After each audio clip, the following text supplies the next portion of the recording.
Oh, Say Can You Say by Dr. Seuss. Terrible tongue twisters. Said a book-reading parrot named Hooey, the words in this book are all phooey.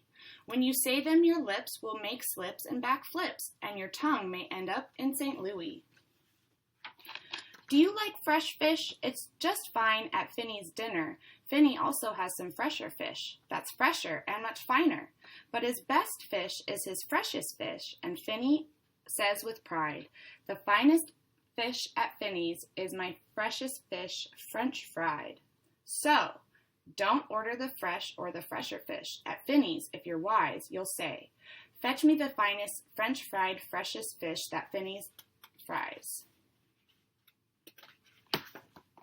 We have a dinosaur named Din. Din's thin. Din doesn't have much skin, and the bones fall out of his front left shin. Then we have to call in Pinner Blinn, who comes in with his handy shin pin bin, and with a thin Blinn shin bone pin, Blinn's pins Din's shin bones right back in. Bed spreaders thin spreads on beds. Bread spreaders spread butters on breads. And that bread spreader better watch out how he's spreading, or that bread spreader's sure going to butter his bedding.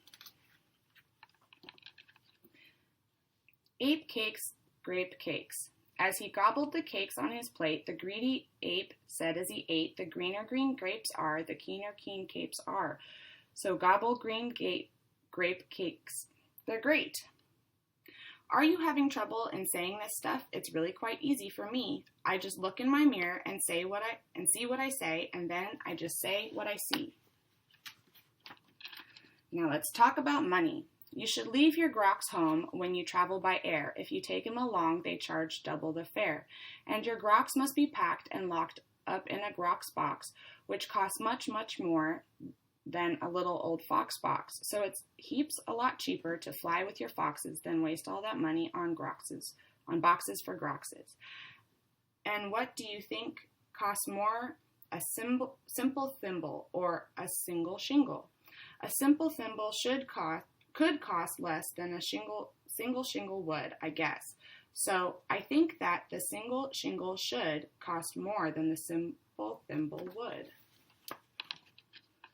If you like to eat potato chips and chew pork chops on clipper ships, I suggest that you chew a few chips and a chop at Skipper Zip's Clipper Ship Chip Chop Shop.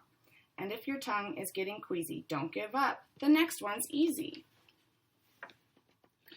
There are so many things that you really should know, and that's why I'm bothering telling you so. You should know the first names of the Fudnutter brothers who like to pile on each other's heads of others. If you start at the top, there are Bipper and Bud, and Skipper and Jipper, and Jeffrey and Judd, Horatio, Horace, and Hendrix and Hud. Then come Dinwiddie and Diddy and Dud. Also Fitzsimmon and Frederick and Fudd, and Slinky and Stinky and Stewart and Stud. And down at the bottom is poor little Lud. If Lud ever sneezes, his name will be Mud.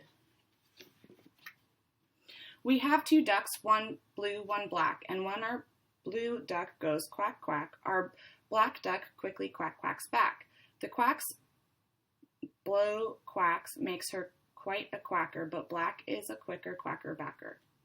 And, speaking of quacks, remind me of cracks and stacks and sacks and shacks and snacks. So, oh, say, can you say, I have cracks in my shack and I have smoke in my stack and I think there's a schnack in the sack on my back. Upon an island hard to reach, the east beast sits upon his beach. Upon the west beach sits the west beast. Each beach beast thinks he's the best beast. Which beast is best? Well, I thought at first that the east was the best and the west was the worst. Then I looked again from the west to the east, and I liked the beast on the east beach least.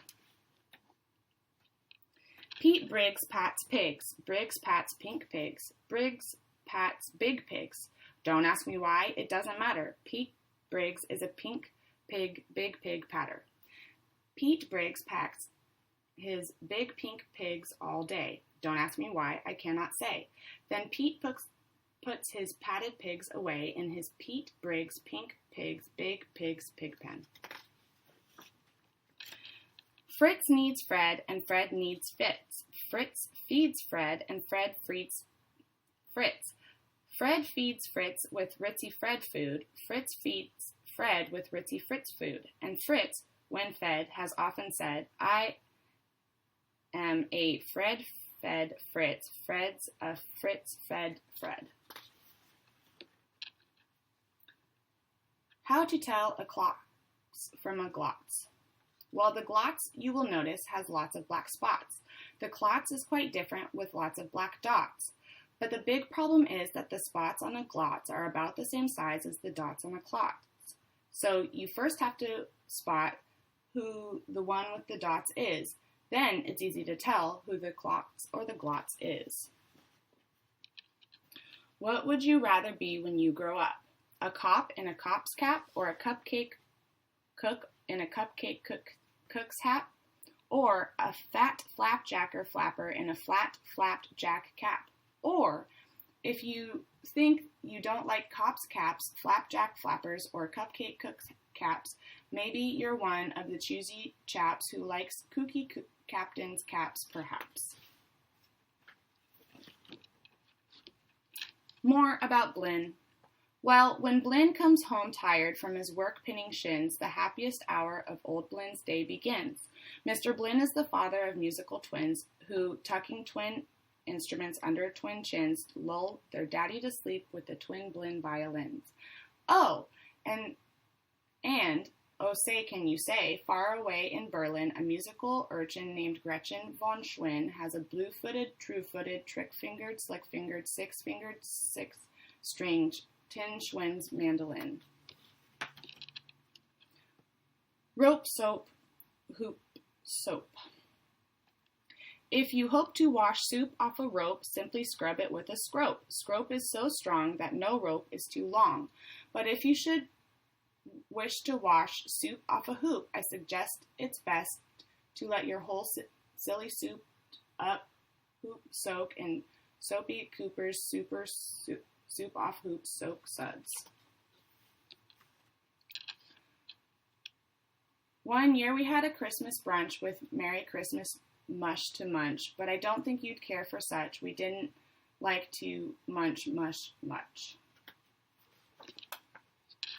And speaking of, here are some great gifts to give your daddy. If your daddy's name is Jim, and if Jim swims, and if Jim's slim, the perfect Christmas gift for him is a set of Slim Jim swim fins. But if your daddy's name is Dwight, and he likes to look at birds at night, the gift for Dwight that might be right is a bright Dwight bird flight night sight light. But never give your daddy a walrus. A walrus with whiskers is not a good pet. A walrus with whispers is even worse yet.